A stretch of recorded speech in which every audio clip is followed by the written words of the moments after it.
Martín Vizcarra acababa de asumir funciones, decidió poner en la presidencia del Consejo de Ministros al señor César Villanueva, que venía con la exitosa experiencia de la región San Martín cuando fue gobernador. ¿Cómo es que terminaron finalmente quitando las exoneraciones a la región San Martín? Exoneraciones tributarias o reintegro del IGB, pero a cuenta de eso le dieron un presupuesto, un fondo de inversiones a esa región. Entre las primeras intervenciones que hizo, por ejemplo, César Villanueva, como presidente del Consejo de Ministros, 4 de abril, públicamente se conoció que se iban a revisar todas las exoneraciones, porque por lo menos representaba en este año 2018 una pérdida de 16.000 millones de soles. Plata como cancha, como diría un político, plata como cancha. Pero va un maestro, hace huelga, hace paro porque el colegio se cae a pedazos, hace huelga, hace paro porque tiene un sueldo mísero. Se van los pensionistas a pedir incremento, que se aumente el fondo mínimo que reciben de manera mensual y no hay plata, señores. Hay cientos de miles de pensionistas a nivel nacional que siguen un proceso judicial porque simplemente le dicen que no hay plata, algún momento les van a dar su pensión. Y así proyectos de puente, de agua potable, pero tengo en mis manos, mi productora me alcanza, Gisela me alcanza un documento del 9 de diciembre. Documento del 9 de diciembre. 9 de diciembre ha sido domingo. O sea, el documento está fechado 9 de diciembre. O sea, mientras los peruanos, esto es para reírse o para indignarse. No sé. Señor Matú, buenos días. Buen día. Buenos días. 9 de diciembre el documento.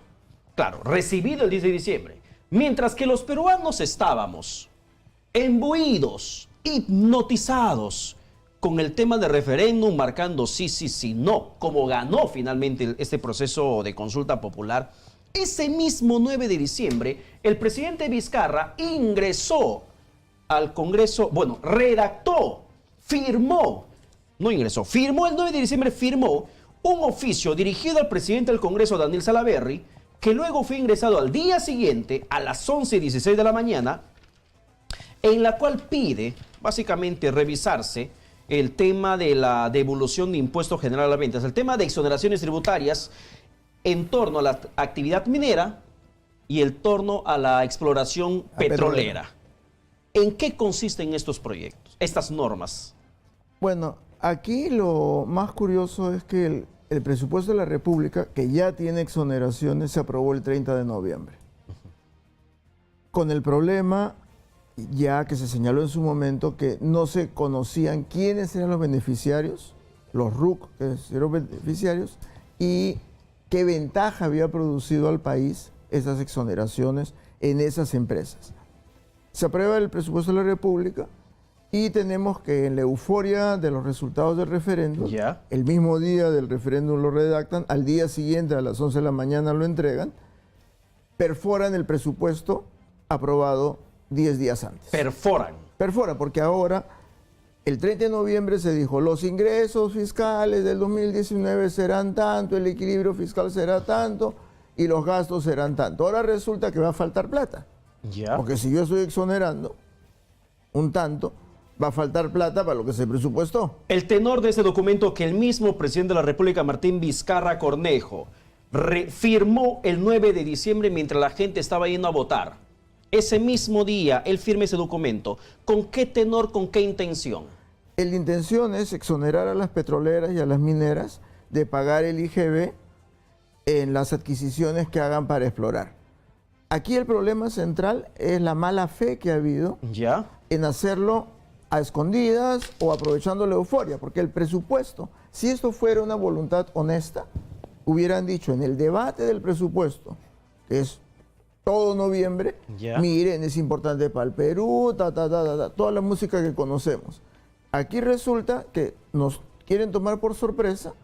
El lunes en la mañana, este lunes, entregan esto con carácter de urgente. Está señalado ahí, urgente. Sí. Entonces, la pregunta es, ¿son tan ingenuos que no se dieron cuenta de la importancia nacional de las exoneraciones? ¿O esperaron la euforia del resultado del referéndum, que ya se veía que iba a ganar, para meternos a la apurada una exoneración que perfore el presupuesto y que ahora van a decir, mira, esa escuela no la vamos a poder hacer? ¿Por qué? No hay plata. Porque hay unas exoneraciones que tenemos que dar. Esa posta médica, no la podemos hacer. Porque tampoco hay plata. El puente, y Tampoco así, hay plata. y así sucesivamente. Y no hay plata porque estamos exonerados de pago de impuestos en grandes empresas. Y el problema no es solamente grandes empresas, sino que no es público la empresa que está recibiendo el beneficio. O sea, es dinero de todos los peruanos que no sabemos a quién se lo están dando.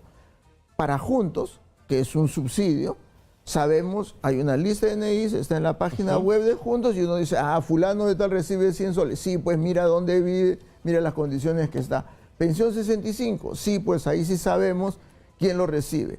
Esas exoneraciones son en un sobre cerrado a empresas que desconocemos quiénes son y cuánto recibe cada una. Acá, por ejemplo, tenemos exposición de motivos, el documento, el tenor del documento, por ejemplo, te dice, proyecto de ley que prorroga la vigencia de las leyes 27623, que está ligada a la actividad minera, y la 27624, que está ligada a la actividad hidrocarburífera.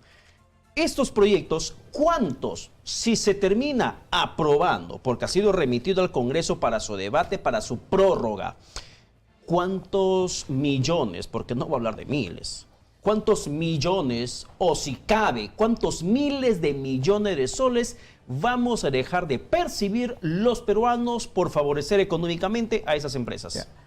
Solo para el 2019 la previsión que hay es 100 millones de soles. Pero ¿Ya? esto empezó con Toledo, el 2002. Cuando Toledo da las primeras exoneraciones a las mineras y petroleras, él dijo es solo por hasta el 2006, 4 años. Después vino el lobby y para y se lo incentivar el movimiento económico, salíamos de una recesión, salíamos de un tema de conflicto político, entonces las inversiones estaban espantadas y Toledo aplica esa fórmula. Aplica la fórmula, podemos estar de acuerdo o desacuerdo, pero nos dijeron que era hasta el 2006. Usualmente se habla de la estabilidad jurídica para arriba y para abajo, pero resulta que el 2006 la prorrogo, después la prorrogo, después la prorrogo, se vencían el 31 de diciembre de este año y ahora las prorrogo. Pero Martín Vizcarra, el presidente de la República, a través de su presidente del Consejo de Ministros, César Villanueva, había dicho ante medios de comunicación en reiteradas ocasiones que iban a revisar, e incluso habían reconocido que representaban pérdidas económicas en miles de millones de soles a los peruanos las exoneraciones. Entonces, ¿por qué ese cambio de discurso? Porque es para la tribuna. Es para la tribuna. Porque si hubiese un sentido honesto de la información, dirían, miren, tenemos estas 1.000, 2.000, 5.000 empresas a las cuales le hemos exonerado en todo el periodo tantos miles de millones. Entonces, la cifra que usted leyó, que es de Ojo Público, que empieza el 2010, se queda corta. Pues las exoneraciones empezaron con Toledo el 2002. Entonces, lo que tenemos que saber... La data de Ojo Público solo es de 2010, pero va desde 2006, 4 años antes. 2002. 2002. La primera exoneración, la más antigua... Cierto, 2002 a 2006. La exoneración más antigua comienza el 2002. Entonces, lo que tenemos que conocer es cuál es la exoneración que recibió la minera fulana, o que recibió tanto de exoneración. ¿Y cuánto pagó de impuestos? Para que haya sido negocio, tiene que haber pagado mucho más de impuestos por la exoneración, para que invierta y toda la historia. Lo que no sabemos ahora es cuánto se le ha dado a quién y si efectivamente redituó. Porque sabemos cuando se da un dinero a Juntos de que la madre tiene un niño, que el niño va al colegio y va a la posta, y si no, se le retira el subsidio. ¿Es válida, por ejemplo, esta justificación que menciona en el documento que firmó, reitero, firmó el presidente de la República, Martín Vizcarra, firmó el mismo día que estábamos celebrando el referéndum? Dice, por ejemplo, en la exploración minera reside el futuro de la industria minera del país, toda vez que permite el descubrimiento de yacimientos minerales que podrían llegar a convertirse en minas y permitirá la renovación de las que se encuentren en operación, la generación de ingresos y divisas, así como de puestos de trabajo, entre otros beneficios. Es la justificación que da. Por lado de hidrocarburos, la importancia de las actividades de la exploración, ni siquiera exploración en la cadena de la industria de hidrocarburo, el llamado upstream, se constituye por dos actividades, la exploración y la extracción. Bueno, la justificación de los prolongados tiempos de ejecución debido a la naturaleza de nuestras actividades, en la cual se exige a la compañía de desarrollar trabajos de geología de campo, entonces se necesita ahorrarle costos a las grandes empresas petroleras y por lo tanto amerita que se les exonere de impuestos. Económicamente, no es un juego positivo en el incentivo de la inversión extranjera. Es en el verso. Lo que no sabemos es el nombre de la empresa que recibió tanto de exoneración, creó tantos puestos de trabajo y pagó tanto de impuestos. Esa información está sentada en las computadoras del gobierno. El gobierno tiene la obligación de ese verso, que es lo que aprende en un libro, uno aprende en un libro de la universidad, ¿Ya? saber, bueno, la empresa minera El Zapayal se le dio de exoneraciones tanto, creó tantos puestos de trabajo y pagó tanto de impuestos. Claro, Cuando tengamos porque eso, la naturaleza de la exoneración es una reinversión y no que le engrosen la cuenta bancaria del empresario. así es. Entonces, lo que queremos saber es simplemente que el gobierno entregue, porque está en las computadoras del gobierno, el nombre del beneficiario, cuántos empleos creó y cuánto pagó de impuestos. Entonces, de repente es verdad, yo sospecho, tengo la intuición bien formada, que eso es falso. Pero digámosle, la respuesta está en las computadoras del gobierno. Ahí están los nombres de las empresas que recibieron y debemos saber los peruanos si efectivamente la exoneración fue usada para crear puestos de trabajo y para pagar impuestos. Pero valga verdad, señor Matuk, huele mal, huele feo que firmen el documento, la solicitud de prórroga de esas exoneraciones, el día de referéndum. Obvio. Huele mal. O sea, el documento está fechado con 9 de diciembre, mientras que la gente estaba distraída, estaba celebrando, jubilosa, el 85% en contra del Congreso de la República, mientras que 90 y tanto por ciento votó en contra de la bicameralidad. O sea, mientras la gente estaba en esa tónica de la política nacional, el presidente Vizcarra estaba firmando el documento el mismo 9, firmando y al día siguiente presentando en horas de la mañana en mesa de parte del Congreso. Eso huele mal. Eso es de, hasta me atrevería a decir, pareciera ser que es de mala fe contra la opinión pública. Bueno, finalmente no hay que olvidar que el presidente Vizcarra fue vicepresidente de PPK. O sea, PPK lo seleccionó por algo y él aceptó por algo. No es de que cruzó la primera persona por la puerta y le dijo, ven a ser vicepresidente. No es eso. O sea, el expresidente Kuczynski encontró alguna habilidad en él que significó que lo pusiera por encima de Mercedes Arauz, lo pusiera de primer vicepresidente, a pesar de que a Mercedes Arauz la conoce años. Ahora, lo que usted mencionó también es importante recalcar. El presupuesto 2019 ha sido aprobado antes de que eso se ponga en debate. El 30 de noviembre. Antes de que eso se ponga en debate. 10 días si antes. esto se pone en debate y se termina aprobando, ¿cuánto va a ser el rayo de perforación del presupuesto? Bueno, ahí el otro problema es que esa carta no dice cuál es la cantidad de dinero que se va a exonerar para el 2019. Sabemos lo que se exoneró el año pasado, pero no dice en esa carta, miren, esto va a significar una reducción de tantos millones, miles de millones. Esa data estoy buscando. Dice, y por esa razón no vamos a hacer tal escuela, tal posta, tal puente. No lo dice. Entonces, ahí hay un problema de ambigüedad intencional, para usar la palabra de mala fe, porque no dice, mire, Acá hay una data que justamente esa la había encontrado y es entre los papeles que movía se me había perdido. El análisis del costo-beneficio. En concreto, lo que dice el presidente Vizcarra en este documento que le remite al presidente del Congreso, Daniel Salaverry, es que la exoneración dice, el costo fiscal por la prórroga de los beneficios de devolución para las actividades de exploración minera y de hidrocarburos ascendería aproximadamente a 69.6 millones de soles en el corto plazo. En el corto plazo. O sea, ahorita, de manera inmediata. Corto plazo hablamos hasta un tiempo pues de ¿cuánto? 3 meses. En el corto plazo, no hablamos de largo plazo. O sea, en el largo plazo, ¿de cuánto estaremos hablando? Mire, en el largo plazo no sabemos cuál es la magnitud, porque nuevamente mantienen oculta la información de los años previos. Porque son para 3 años la prórroga. La prórroga, pero lo que no tenemos es, a pesar de que hay un historial de exoneraciones del 2002 al 2018, el gobierno no proporciona a los ciudadanos decir, mire, esta empresa minera ha recibido exoneraciones por 16 años y el beneficio que le ha dado al país de este RUC ha creado tantos empleos y este RUC, después que invirtió, pagó tanto en impuestos. Cuando sepamos eso, vamos a poder decir, sí, mira, qué inteligente fue Toledo que dio esta ley de exoneraciones. O podemos decir también cuánto lo habrán coimeado para que dé la ley de exoneraciones. Pero tenemos poblaciones que están asentadas en campo minero que están empobrecidas.